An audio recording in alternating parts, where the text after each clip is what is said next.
What's up everyone? Welcome back to the channel. This is day 6 of our 100 days commerce masterclass for class 11th.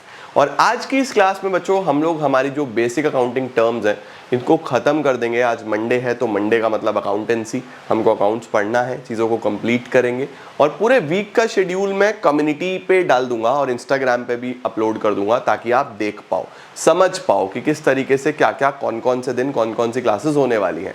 तो आइए जल्दी से आज basic accounting terms को complete कर देते हैं और ये चैप्टर हमारा समाप्त हो जाएगा। चलिए जल्दी से लेट्स बिगिन।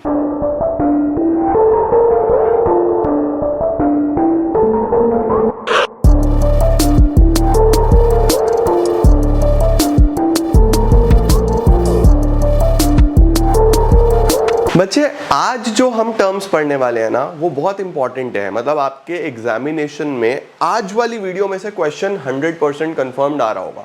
100% के साथ बोल सकता हूं, जब भी तुम्हारे पीरियोडिक्स होंगे, हाफ ईयरलीज होंगे, मैच कर लेना, इसी वीडियो में से टर्म्स ज्यादा आने के चांसेस रहेंगे और तुम्हें मिलेंगी, पक्का मिलेंगी। ठीक है, देखो आज हम बच्चों हमने लास्ट क्लास में एसेट्स पढ़ लिए थे कि हमारे ऐसे रिसोर्सेज जो हमको फ्यूचर में इकोनॉमिक बेनिफिट्स देते हैं, है ना, चाहे वो हमारा लैंड हो, बिल्डिंग हो, प्लांट मशीनरी हो, फर्नीचर हो, हमारा कैश हो, बैंक बैलेंस हो, ये सब हमें कहीं ना कहीं बेनिफिट देते हैं।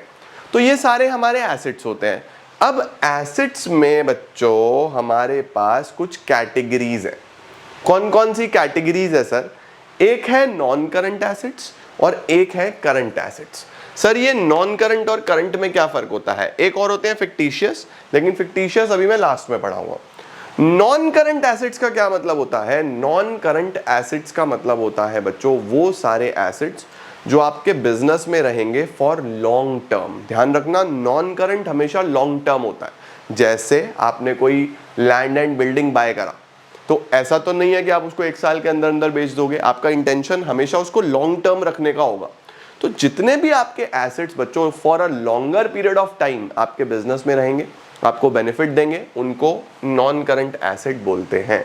और जितने भी ऐसे एसेट्स हैं जो आपके या तो कैश ही हैं या 1 साल के अंदर अंदर आप उसको कैश में कन्वर्ट कर लोगे, जिसका पर्पस आपका जल्दी से कैश में कन्वर्ट करना है, वो होंगे करंट एसेट्स। जैसे कैश, बैंक बैलेंस, आपका स्टॉक 1 साल के अंदर अंदर बेचने की कोशिश करेगा, कौन चाहता है कि उसका स्टॉक बचा रहे? उसके डेटर से 1 साल के अंदर अंदर पैसा मिल जाएगा। ये सारे बच्चों करंट एसेट्स होते हैं। तो देखो नॉन करंट कौन से हैं? Those assets which are held for continued use in the business. इनसे production of goods and services होता है और लॉन्गर ड्यूरेशन के लिए बिजनेस में रहते हैं, इसको नॉन करंट एसेट्स बोलते हैं। और करंट कौन से हैं? Which are mean for sale और which the management would want to convert into cash within 1 year. Short term के लिए आपके पास रहेंगे और 1 साल के अंदर अंदर कैश में कन्वर्ट हो जाएंगे। ऐसे एसेट्स को क्या बोला जाता है? Current assets. इसमें बच्चों नॉन करंट एसेट्स को फर्दर 2 कैटेगरीज में और बांटा गया है। नॉन करंट 2 कैटेगरी में आते हैं, टेंजिबल और इनटेंजिबल। टेंजिबल कौन से होते हैं? जिनको आप देख सकते हो, जिनको आप टच कर सकते हो, जिनको आप फील भी कर सकते हो, सारी चीजें हैं। जितने भी plant machinery, land, building, vehicle, furniture, क्या आप उसको देख सकते हो, टच कर सकते हो, फील कर सकते हो, सब कुछ हो सकता है उनके साथ। वो कौन से एसेट्स हैं? टेंजिबल। तो tangible assets are those which can be seen and touched. Intangible कौन से होते हैं? जो आपको बेनिफिट तो दे रहे हैं लेकिन आप उनको देख नहीं सकते, वो आपको दिखाई नहीं देंगे, उनको आप टच नहीं कर सकते, उनको आप देख नहीं सकते, वो सिर्फ आप फील कर सकते हो। जैसे आपकी रेपुटेशन, दैट इज गुडविल। अगर कोई गुडविल है आपके बिजनेस की, आपकी एक अच्छी रेपुटेशन है, तो वो चीज आपको बेनिफिट देगी बच्चों, है ना। तो वो एक इनटेंजिबल एसेट होता है। इसी तरीके से कोई अकाउंटिंग सॉफ्टवेयर है, कोई भी अकाउंटिंग सॉफ्टवेयर होगा इंटेंजिबल एसेट में आ जाएगा, राइट। तो देखो फटाफट से, intangible assets are those which do not have a physical existence and thus can not be seen, it can only be felt, है ना। ये हमको दिखते नहीं है, हम सिर्फ इनको फील कर सकते हैं। यहां पे थोड़ा सा चेंज करेंगे, which can not be scene और टच्ड। फेल्ट मत लिखना, सीन और टच्ड, ठीक है। एग्जाम्पल क्या हो जाते हैं? आपकी गुडविल आपकी रेपुटेशन है, किसी भी बिजनेस की रेपुटेशन उसको फायदा तो देती है लेकिन दिखाई नहीं देती। कोई पेटेंट है, पेटेंट क्या होता है बच्चों? जब आप किसी एसेट पे अपना राइट कर लेते हो। जैसे फॉर एग्जांपल किसी कंपनी ने कोविड की वैक्सीन बनाई तो उस फॉर्मूला को वो पेटेंट करा सकते हैं, गवर्नमेंट के पास रजिस्टर करा सकते हैं कि हमने सबसे पहले बनाया, ये फॉर्मूला कोई और नहीं बेचेगा। हम जिसको अधिकार देंगे फर्दर बेचने का सिर्फ वो बेच सकता है, तो वहां पे ऐसी चीजें पेटेंट हो जाती हैं, ठीक है। कॉपीराइट क्या होता है, जैसे ये मेरा वीडियो है, मेरा वीडियो कोई और यूज करेगा तो ये मेरा अधिकार है, मैं उसको यूज नहीं करने दूंगा, मैं उसके ऊपर कॉपीराइट क्लेम कर दूंगा कि ये मेरा एसेट है, मेरा प्रॉपर्टी है, आप कैसे यूज कर सकते हो। तो ये भी मुझे बेनिफिट दे रहा है, नहीं दे रहा कि मेरी प्रॉपर्टी चोरी नहीं हो रही, कोई और यूज नहीं कर पा रहा, तो कॉपीराइट भी मेरे लिए एक एसेट है, राइट। इसी तरीके से ट्रेडमार्क बच्चों कंपनी के लोगोज होते हैं, सिंबल्स होते हैं, साइंस होते हैं, जैसे नाइकी का टिक आप नहीं यूज कर सकते, हमारे डीसी का डीसी हम यूज करेंगे सिर्फ, और कोई यूज नहीं करेगा। हमने अपना कॉपीराइट करा है, हमने अपना ट्रेडमार्क करा है। कॉपीराइट और ट्रेडमार्क में मेन फर्क क्या होता है, कॉपीराइट बच्चों मेनली रिटन मटेरियल का होता है, जैसे किताबों का कॉपीराइट होता है, जैसे यूट्यूब वीडियोस का कॉपीराइट होता है। ट्रेडमार्क नाम में ही है, ये साइन सिंबल डिजाइन्स का होता है कि आपका कोई साइन सिंबल डिजाइन कोई और ना यूज करे, ठीक है। ऐसे ही कोई सॉफ्टवेयर है, ये बच्चों आपके इंटेंजिबल एसेट्स होते हैं। तो एसेट्स नॉन करंट और करंट, नॉन करंट की दो कैटेगरीज, इंटेंजिबल और टेंजिबल, ठीक है। ऐसे ही बाबू लाइबिलिटीज भी दो तरीके की होती हैं, नॉन करंट लाइबिलिटीज और करंट लाइबिलिटीज। तो जिन भी लाइबिलिटीज का पेमेंट आपको शॉर्ट टर्म में करना है, विद इन 1 ईयर करना है, उनको आप करंट लाइबिलिटीज बोलोगे। जैसे कि आपका कोई बैंक ओवरड्राफ्ट है, बैंक ओवरड्राफ्ट का मतलब होता है कि आपने बैंक से शॉर्ट टर्म के लिए, मान लो 2-4 दिन के लिए एक्स्ट्रा पेमेंट कर दिया, जितने आपके खाते में बैलेंस था उससे ज्यादा। सर ये भी पॉसिबल है, हाँ बच्चों, ये सिर्फ बिजनेसमैन के लिए होता है, ठीक है, सिर्फ करंट अकाउंट पे होता है। जो हाउस होल्ड का अकाउंट होता है ना, जो हमारा खाता होता है, उसको सेविंग अकाउंट बोलते हैं। लेकिन एक बिजनेसमैन का बैंक में करंट अकाउंट भी होता है, और वो बिजनेसमैन बैंक का रेगुलर कस्टमर है, तो बैंक को पता है कि यार इसका तो पैसा आ ही जाना है। तो समटाइम्स ऐसा होता है कि उसके खाते में 1 लाख रुपए, यार उसने चेक दे दिया 1,20,000 रुपए का, तो नॉर्मली तो ये चेक बाउंस हो जाना चाहिए, आपके खाते में पैसा ही नहीं है। बट क्योंकि वो एक बिजनेसमैन है, उसका करंट अकाउंट है, बैंक का एक नोन कस्टमर है, तो बैंक क्या करेगा, चेक क्लियर कर देगा और उसका बैलेंस दिखाएगा माइनस का 20,000, कि खाते में 1 लाख थे, पेमेंट 120 कर दिया, तो माइनस का 20 हो गया ना। अब वो जो बिजनेसमैन है जैसे ही बैंक में पैसा जमा करेगा, क्योंकि उसको बिजनेस तो करना है, पैसा तो आ ही जाएगा उसके खाते में से, तो पहले बैंक वो 20,000 रुपीज डिडक्ट कर लेगा। वो जो 20 है उसको बोला बैंक ओवरड्राफ्ट। ओवरड्राफ्ट का मतलब कि आपने अपने बैलेंस से ज्यादा विड्रॉ करा, ठीक है।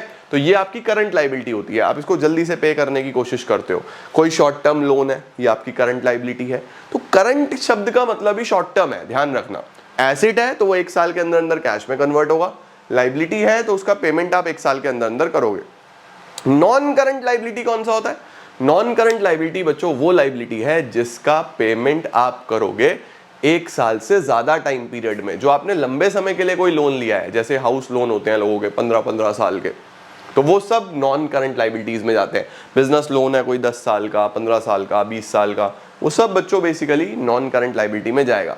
तो नॉन करंट लाइबिलिटी में लॉन्ग टर्म लोन्स आते हैं, डिबेंचर्स आते हैं। डिबेंचर को तुम अभी फर्दर डिटेल में पढ़ोगे, आगे पढ़ोगे। डिबेंचर क्या होता है, जब एक कंपनी पब्लिक से बोरो करती है, जनता को बोलती है कि आप हमारे पास पैसा इन्वेस्ट करो, हम आपसे लोन ले रहे हैं और हम आपको वापस चुका देंगे 15 साल बाद, 20 साल बाद। तो ये सब लॉन्ग टर्म बोरोइंग्स में आता है, ठीक है, नॉन करंट लाइबिलिटी में आता है। करंट लाइबिलिटी में मेनली क्रेडिटर, जिनसे आपने उधार में माल खरीदा है, उनका पैसा देना है, ये आ जाएंगे। उसके साथ साथ बैंक ओवरड्राफ्ट ये आ जाएगा, बिल्स पेबल शॉर्ट टर्म में पेमेंट करना है, ये आ जाएंगे। ये हमारी करंट लाइबिलिटीज है, ठीक है बच्चों। इसके बाद बेटा हमारे पास आता है रिसिप्ट्स, 2 तरीके की, रेवेन्यू रिसिप्ट्स, कैपिटल रिसिप्ट्स। ऐसे एक्सपेंडिचर भी 2 हैं, रेवेन्यू एक्सपेंडिचर, कैपिटल एक्सपेंडिचर। आ जाओ, पहले मैं आपको एक्सपेंडिचर समझा देता हूं और फिर मैं आपको रिसिप्ट्स समझा दूंगा। एक्सपेंडिचर कौन कौन से हैं,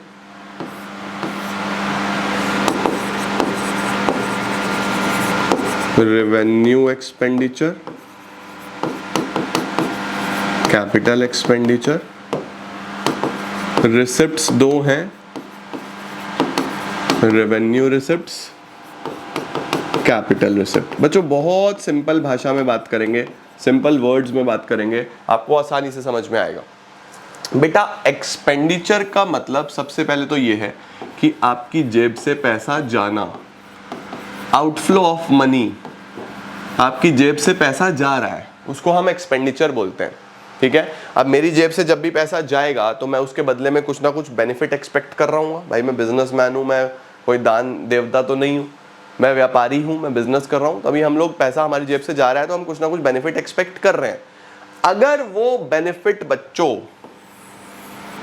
रेगुलर नेचर का है, आप रेगुलरली उस बेनिफिट को एक्सपेक्ट करते हो, वो शॉर्ट टर्म बेनिफिट है, तो ऐसा एक्सपेंडिचर जो आपको बार बार करना है, रेगुलरली करना है और उसका बेनिफिट आपको शॉर्ट टर्म मिलेगा, तो उसको हम रेवेन्यू एक्सपेंडिचर बोलते हैं। उसको हम क्या बोल देते हैं? Revenue expenditure. और ऐसा एक्सपेंडिचर बच्चों, मैं भी एग्जांपल भी दूंगा, जो इर्रेगुलर है, इर्रेगुलर है या नॉन रेकरिंग है, इसको हम नॉन रेकरिंग भी बोलते हैं, इसको हम रेकरिंग बोलते हैं, रेगुलर और रेकरिंग।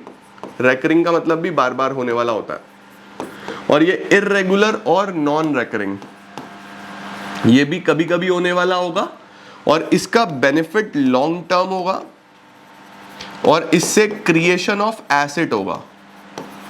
इससे क्या होगा? Creation of asset. इसको बोलेंगे कैपिटल एक्सपेंडिचर। अब एग्जांपल से समझो, तुमको एकदम क्लियर होगा। बच्चों मैंने क्या करा, एक गाड़ी खरीदी। अब सोचो क्या गाड़ी खरीदना इर्रेगुलर है? भाई रोज रोज तो कोई गाड़ी खरीदता नहीं, इर्रेगुलर है, मुझे बिजनेस के लिए इधर उधर जाना पड़ता है तो मुझे गाड़ी चाहिए, इर्रेगुलर है। दूसरा, गाड़ी का बेनिफिट लॉन्ग टर्म मिलेगा, कोई इंसान 1 महीने बाद 2 महीने बाद गाड़ी थोड़ी बदलता है, नॉर्मली 4-5 साल 10 साल के लोग गाड़ी लेते हैं, लॉन्ग टर्म बेनिफिट है। तीसरा, क्या मेरा एक एसेट बन रहा है, गाड़ी बन रही है नहीं बन रही है, इसको कैपिटल एक्सपेंडिचर बोलेंगे। कैपिटल एक्सपेंडिचर क्या है? Irregular, long term benefit, asset बनना चाहिए। तो कहीं पे भी आपको ये चीजें दिखाई दें, समझ जाना कैपिटल एक्सपेंडिचर है। रेवेन्यू एक्सपेंडिचर क्या है? इसी गाड़ी में जब मैं पेट्रोल डलवाऊंगा, सोचो बच्चों, गाड़ी में पेट्रोल क्या रेगुलरली डलेगा? बार बार डलवाना पड़ेगा। अब जो फ्यूल का बेनिफिट मिलेगा शॉर्ट टर्म के लिए मिलेगा, भाई पेट्रोल तो खत्म हो जाएगा ना, जल्दी से दोबारा डलवाना पड़ेगा, तो बेनिफिट तो शॉर्ट टर्म मिला।